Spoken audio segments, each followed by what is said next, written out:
दोस्तों meditation desktop fori पर आप लोग देख रहे हैं 9 दिसंबर का करंट अफेयर। इस वीडियो में हम लोग जानेंगे 9 दिसंबर के सारे महत्वपूर्ण क्वेश्चन, उसके महत्वपूर्ण तथ्य भी जानेंगे। हाल ही में जनरल बिपिन रावत का निधन हो गया है, उसके बारे में भी हम लोग चर्चा करेंगे। तो चलिए वीडियो को शुरू करते हैं। 1 नंबर क्वेश्चन की तरफ। फर्स्ट नंबर क्वेश्चन है, अंतर्राष्ट्रीय संस्था IDEA सलाहकारों के बोर्ड किससे शामिल किया गया? इसका हो जाएगा CEC सुनील अरोड़ा को IDEA का सलाहकार के रूप में नियुक्त किया गया है। इसका संगठन का मुख्यालय कहाँ है? स्टॉकहोम स्वीडन में है। लोकतंत्र और चुनावी सहायता के लिए अंतर्राष्ट्रीय संस्था है। लोकतंत्र, जो भारत में लोकतंत्र है और चुनावी सहायता होती है उस पर नज़र बनाए रखती है ये IEDA संस्था। इसी प्रकार जिसका गठन कब हुआ था? 28 फरवरी 1995 को इसका गठन हुआ था। नेक्स्ट क्वेश्चन चलते हैं। पद्म अवार्ड से सम्मानित किस प्रसिद्ध व्यक्ति का 104 वर्ष की उम्र में निधन हो गया? 104 वर्ष की उम्र में निधन हो गया। उसका नाम था नंद किशोर पृष्ठी, जिनका हाल ही में निधन हो गया है, जो पद्मश्री से अवार्ड से सम्मानित थे। पद्मश्री की बात करें जाए तो उसकी स्थापना कब हुई थी? 1954 में, लगभग 67 साल पहले। प्रथम पुरस्कार 1954 में ही दिया गया था। इसी प्रकार पिछली बार सम्मानित व्यक्तियों की बात की जाए तो 2021 में इनको पद्मश्री सम्मानित किया गया था। अभी तक कितना 3225 लोगों को यह पुरस्कार प्रदान किया जा चुका है। इसी प्रकार भारत रत्न, पद्म भूषण और पद्म विभूषण के बाद भारत गणराज्य का चौथा सर्वोच्च नागरिक पुरस्कार है ये पद्मश्री। फर्स्ट नंबर में भारत रत्न, भारत विभूषण, पद्म भूषण और भारत गणराज्य का चौथा नागरिक सर्वोच्च। अक्सर क्वेश्चन में पूछा जाता है कि भारत का चौथा नागरिक पुरस्कार कौन है, तो इसको पद्मश्री है। फिर इसी तरह पूछ जाता है भारत का प्रथम, तो भारत रत्न। सेकेंड तो पद्म भूषण। इसी प्रकार क्वेश्चन आता है। इसी प्रकार भारत गणतंत्र दिवस पर हर साल यह सरकार द्वारा प्रदान किया जाता है। यह क्वेश्चन पूछ दिया जाएगा, पद्मश्री अवार्ड हर साल किस दिन को प्रदान किया जाता है? तो गणतंत्र दिवस यानी कि 26 जनवरी को दिन यह हर साल भारत किसी न किसी नागरिक को प्रदान किया जाता है, वही इंडियन नागरिक को। नेक्स्ट क्वेश्चन चलते हैं। गोवा कांग्रेस के विधायक रवि नाइक ने अपने पद से इस्तीफा देकर किस पार्टी से सदस्यता ग्रहण की? इसका आंसर हो जाएगा BJP यानी भारतीय जनता पार्टी में वो शामिल हो गए हैं। गोवा कांग्रेस विधायक के रवि नाइक जो उन्होंने इस्तीफा दे दिया है और भारतीय जनता पार्टी को ज्वाइन कर लिया है। अब बात कर लेते हैं भारतीय जनता पार्टी के बारे में। इसकी चर्चा तो बहुत होती रहती है। भारत का सबसे बड़ी राजनीतिक पार्टी के रूप में उभर के निकली हुई है और प्रथम प्राथमिकता सदस्य वाले दुनिया का सबसे बड़ा दल है। प्राथमिक सदस्यता यानी कि इसमें लोगों की संख्या काफ़ी अधिक है, यानी कि इस जो BJP है इसके सदस्यों की संख्या बहुत बड़ा है। जिसका संसदीय दल के अध्यक्ष कौन है? नरेंद्र मोदी, जो हाल में प्रधानमंत्री के रूप में कार्यरत है। और लोकसभा नरेंद्र मोदी प्रधानमंत्री, नेता राज्यसभा थावरचंद चंद्र गहलोत। इसी प्रकार ऐसा गठन कब हुआ था? 6 अप्रैल 1980 को। जिसका फर्स्ट प्रधानमंत्री कौन बने हुए थे आपको बता दिया जाए। जिसका फर्स्ट प्रधानमंत्री बने थे अटल बिहारी वाजपेयी। इसका मुख्यालय कहाँ है? BJP का हेडक्वार्टर दीनदयाल उपाध्याय मार्ग, नई दिल्ली। ठीक है। और इसका गठबंधन किसके साथ है? राष्ट्रीय जनतांत्रिक गठबंधन। ठीक है। इसी प्रकार चलते हैं। लोकसभा में इसको सीटें की संख्या कितनी है? तो 554 में, 545 में 303 यानी कि पूर्ण बहुमत से लोकसभा में सीटें अपना स्थान प्राप्त की है। वर्तमान में सदस्य आप लोग 243 सदस्य होते हैं, 2 मनोनीत होते हैं राष्ट्रपति के द्वारा। तो टोटल 545 में से 303 सीटें भारतीय जनता पार्टी के हाथ में है। इसी प्रकार राज्यसभा में बात कर ली जाए तो राज्यसभा में 245 सीट में 93 सीटें इसके हाथ में हैं। ठीक है। और इसके साथ युवा शाखा भारतीय जनता युवा मोर्चा। ठीक है।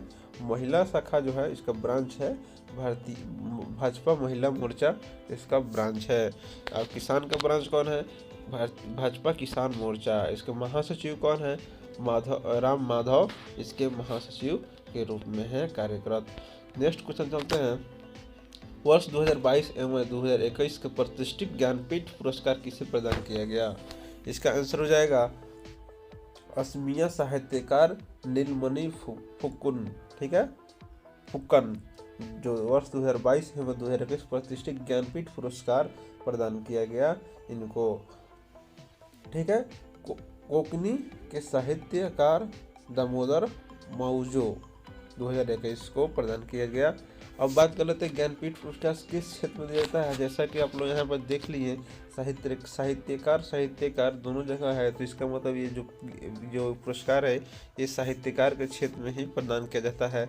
इसी प्रकार चलिए इसके बारे में जानते हैं। ज्ञानपीठ पुरस्कार भारतीय ज्ञानपीठ द्वारा किसी लेखक को उनके साहित्य के प्रति उत्कृष्ट योगदान, जैसे कि मैंने आपको बताया साहित्य के क्षेत्र में इसको दिया जाता है, योगदान के लिए प्रति वर्ष दिया जाने वाला सबसे पुराना और सर्वोच्च भारतीय साहित्य पुरस्कार है ज्ञानपीठ पुरस्कार। इसका 1961 में स्थापित यह पुरस्कार केवल भारतीय भाषाओं में लिखने वाले भारतीय लेखकों और, ठीक है, और भारत के संविधान और अंग्रेजी में की 8वीं अनुसूची में शामिल है, ठीक है, बिना किसी मरणोपरांत सम्मेलन में दिया जाता है। इसका मतलब ये है कि ये जो पुरस्कार है सिर्फ इंडियन लोगों को ही और हिंदी भाषा में लिखने वाले लोगों को ही ये पुरस्कार दिया जाता है, जिसका गठन 1961 में किया गया था। नेक्स्ट क्वेश्चन चलते हैं। किस भारतीय मूल के डॉक्टर को नासा ने अंतरिक्ष यात्री के रूप में चुना? नासा अंतरिक्ष यात्री के रूप में अमेरिकन इंडियन मूल के आदमी को चुना है, जिसका नाम क्या है? अमेरिका एयरफोर्स के lieutenant colonel doctor Anil Memon को नासा ने अंतरिक्ष यात्री के रूप में चुना है, ठीक है।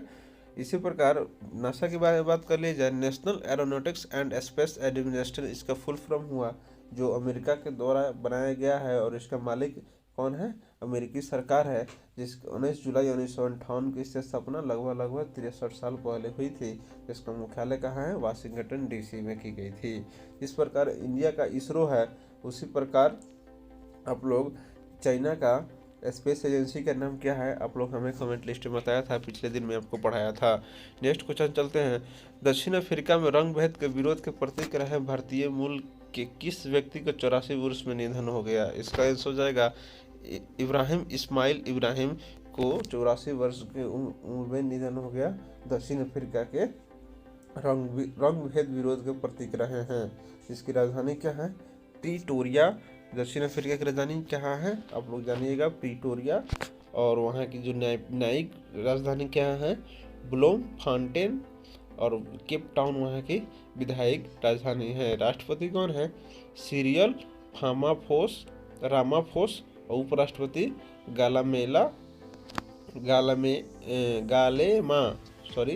गालेमा मोटलान थे। नेक्स्ट क्वेश्चन चलते हैं। महिला टेनिस एसोसिएशन ने किस खिलाड़ी को साल की सर्वश्रेष्ठ नवोदित खिलाड़ी अवार्ड से प्रदान किया गया? इसका आंसर होगा एमा रामदुकानु। ये चीज़ आपको याद रखिएगा, महिला टेनिस एसोसिएशन के खिलाड़ी को साल का सर्वश्रेष्ठ नवोदित खिलाड़ी का अवार्ड, इसका नाम आप लोग याद रखिएगा। क्वेश्चन में आने की काफ़ी, एग्जाम में आने की काफ़ी संभावना है इसकी। एमा रादुकानु। नेक्स्ट क्वेश्चन चलते हैं। मिस ट्रांस ग्लोबल यूनिवर्सिटी के 2021 का खिताब किसने जीतने वाली भारत की पहली बन गई है? इसका आंसर जाएगा श्रुति सितारा, ठीक है। नेक्स्ट क्वेश्चन है। फिक्की के अगले अध्यक्ष किसे रूप में नियुक्त किया गया? इसका आंसर हो जाएगा संजीव मेहता को। फिक्की जो है एक कंपनी है जिसका अध्यक्ष के रूप में नियुक्त किया गया संजीव मेहता को। नेक्स्ट क्वेश्चन चलते हैं। न्यूज एजेंसी रॉयटर्स की एक रिपोर्ट के मुताबिक वर्ष 2020 के ब्राजील को पीछे छोड़कर अरब देशों को फूड एक्सपोर्ट के मामले में प्रथम स्थान कौन पहुंचेगा? आंसर हो जाएगा इसका भारत। जो न्यूज एजेंसी है रॉयटर्स, ठीक है, जो ब्राजील पीछे छोड़कर, ब्राजील एक ऐसा देश है जो फूड एक्सपोर्ट करती है, यानी कि किसी दूसरे देश में ये भेजती है, और इसका स्थान 1 नंबर पे भारत हो गया है। हाल फिलहाल में ही जो दक्षिण कोरिया है वहाँ पे वहाँ पे भी फूड सप्लाई का मामला सामने में आया था। और जो तालिबान है वहाँ पे भी तालिबानियों के द्वारा जो वहाँ की क्राइसिस आई थी भूखमरी का, वहाँ पे भी भारत ने अपना सहयोग देने का वादा किया था। नेक्स्ट क्वेश्चन चलते हैं। 8 दिसंबर 2021 के तमिलनाडु में भारतीय वायुसेना मिग MI-17 हेलीकॉप्टर की दुर्घटना में विपिन रावत की मृत्यु हो गई है। उनके साथ उनकी पत्नी मधुलिका रावत और उनके निजी कर्मचारी भी थे जो दुर्घटना में मारे गए। ऐसा सुना जा रहा है दिल्ली से MI-17 पर सवार होकर वो जा रहे थे, जिसको उन्होंने MI-17 हेलीकॉप्टर जो दुर्घटनाग्रस्त हो गया, जिसके कारण उनकी मौत हो गई। बिपिन रावत जो थे भारत के पहले चीफ ऑफ डिफेंस स्टाफ यानी कि CDS थे, जिनकी बिपिन लक्ष्मण सिंह रावत, जिन्हें हम जनरल बिपिन रावत के नाम से जानते हैं, वह चीफ ऑफ डिफेंस स्टाफ थे। जनरल रावत का जन्म 16 मार्च 1958 को उत्तराखंड के पैडी गढ़वाल जिले में चौहान राजपूत परिवार में हुआ था। ठीक है। जनरल रावत की माताजी परमार वंश से थी। और इनका जितने सारे भी उपलब्धियां हैं इस वीडियो में आप लोग पॉज कर देख सकते हैं। और इनके बारे में हमारे तरफ से नम्र निवेदन कि आप ही लोग को साथ श्रद्धांजलि अर्पित करता हूँ। तब इस वीडियो में बस इतना ही। तब तक के लिए गुड बाय। फिर मिलते हैं अगले वीडियो में। और हाँ, चैनल पर नए होइएगा तो कृपया चैनल को लाइक सब्सक्राइब कर दीजिएगा और बेल आइकन दबा दीजिएगा। जय हिंद, जय भारत।